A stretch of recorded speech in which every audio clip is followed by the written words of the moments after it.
Ang ating Africa Optia, good for newborn up to 4 years old. It depends pa rin po yan sa laki at timbang ni baby kung kakayanin po siya ng 5 years old. Semi lightweight, okay, yet heavy duty po ito. Full canopy, okay, dalaw po yung kanyang peekaboo, high seated, mahaba at malapad yung kanyang upuan, okay, adjustable po yung kanyang handle, and then reversible po. And then, yung kanyang gulong po, harap likod is nag-swivel po. Ang purpose po nyon, pag nag-swivel yung likod ng gulong is, mas madali po siyang i-maneuver. Okay? And then, may mga shock din po siya. Ayan, yung kulay pula. Okay? Already washed na po ito and ready to use na. So, ito po yung details po niya one by one. Okay.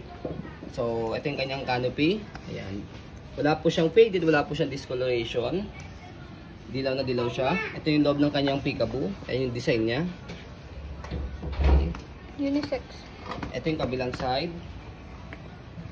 Okay, isa lang pala yun. Kamali ako. Ayan. And then, lockable po siya sa side. Ayan, lockable siya.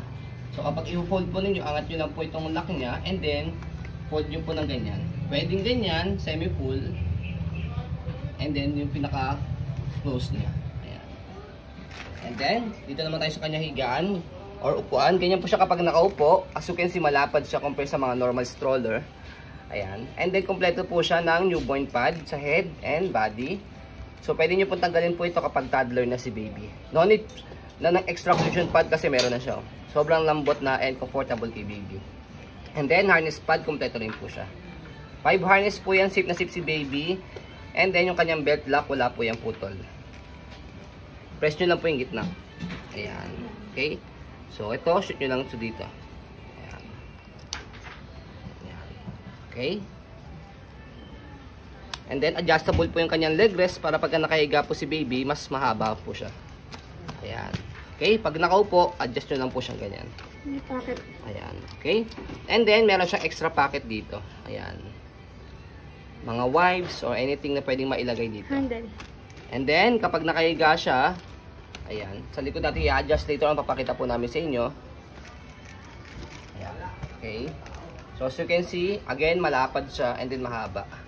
Okay, kaya good for 4 years old and hanggang possible kaya pa sa 5 years old po yan. Okay. And then, next natin, yung kanyang Handle. footrest. Tapakan po ng paa. Ayan, ito po yan. Okay, kaya as you can see, ito yung upuan niya, ito yung footrest, mataas po siya, kaya high-seated po. And then, yung kanyang front handle, ayan. So, kapag ilalagay niyo po si baby, meron kayo ipipress dito, itong color gray. Press niyo po yan and then angat. Ayan. Isa lang po yung natatanggal sa kanya. So, as you can see, meron lang po siya ditong medyo konting himulmol. As you can see, ayan. Napapalitan yan kung gusto nyo. Ayan. Pero, can affect the performance. Ayan. Pero no stain. Okay. So, pre-lab po ito, but good condition. Kaya po, expect minimal issue lang. Okay? Not major, minimal lang. And then, yung kanyang gulong sa harapan. Hindi siya ganun talaga pag pre-lab. Yan. Yan. Okay na okay yung gulong niya. Hindi siya pudpod. Yung shock niya, ayan, kulay pula. And then, may stopper na rin po siya. Okay? Kaya meron siya stopper kasi nare-reverse yung kanyang handle. Okay? Kapag ni-reverse yung handle niya rito, ito yung magiging stopper po niya. Yan. And then, easy to maneuver. Nag-swivel. Kung gusto niyo po siyang one way lang. So, ito, baba nyo lang po ito. Ayan. Okay, ang purpose po niya pag inaantok si baby or nakatulog, pwede nyo po siyang ihele. Okay, angat lang po ulit para mag-swivel. Next natin yung kanyang body frame sa right side. Yan yung kanyang details. Ayan. So again, expect minimal scratch. Ayan.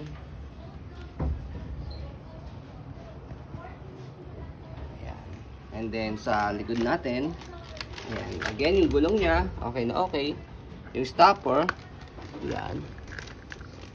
Yan. And then yung shock, okay na okay.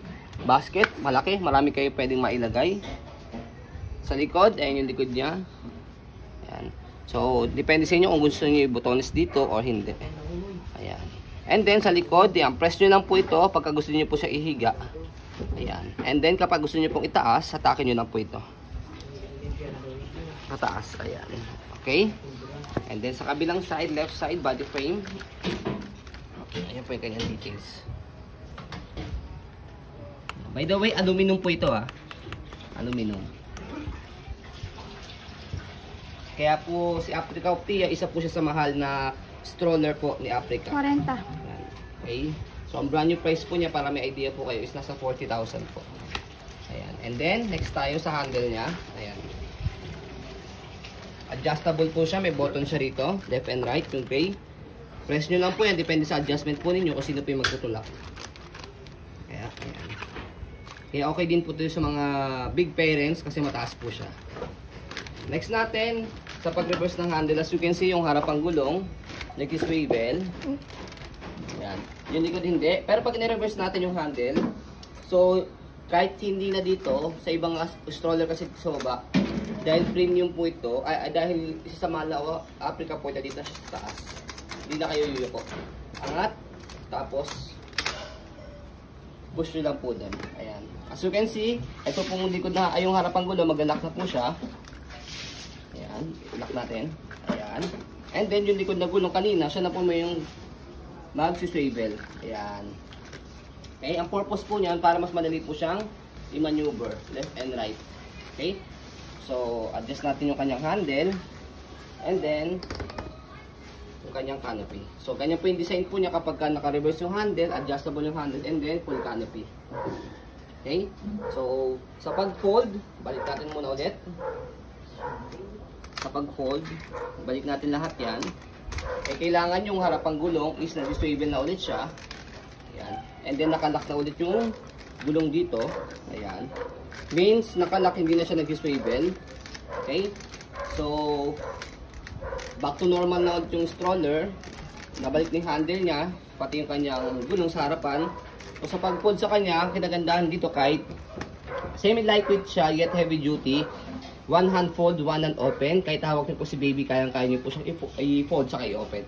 So, kailangan naka-unlock siya, nakapula. Press yung ilalim. Ito. Kasi kapag naka-lock siya, hindi niyo siya ma-press. Okay? So, press, angat yung likod, and then pull down. Yan lang po siya kadali. Okay, kapag in-open naman po, make it sure yung gulong po niya dapat nakaganyan, nakalabas. Para hindi po siya bumagsak. Kasi kapag nakapaloob yan, tendency, babagsak yung stroller. Kaya may scratches eh. Ayan. Kaya may magkakaroon ng scratch dito kasi kapag pinold, nakaganyan, babagsak siya. Ayan. Unlike kapag tip na po namin sa inyo yun, nakaganyan po yung kanyang gulong, nakalabas po. Ayan. Nakabalance siya. Ayan. May stand nyo po siya na maayos. And then, kung ayaw nyo naman po siya gumalaw din, stopper nyo na lang. Ayan. Hindi na siya gagalaw. Okay? Kung ayaw nyo na siya gumalaw. Next natin, sa pag-open, same lang din. Kailangan naka-unlock siya. Press yung ilalim, angat yung likod, tapos buka. Ayan, buka. Okay? So, ganun lang po siya kadali i-open sa i-fold. Less hassle po siya. So, yun po, as you can see, very details po kami sa pong pag-video. Kasi amin siya policy, no refund, to exchange, what you see is what you get. So, yun po, maraming salamat. Have a nice day and God bless po.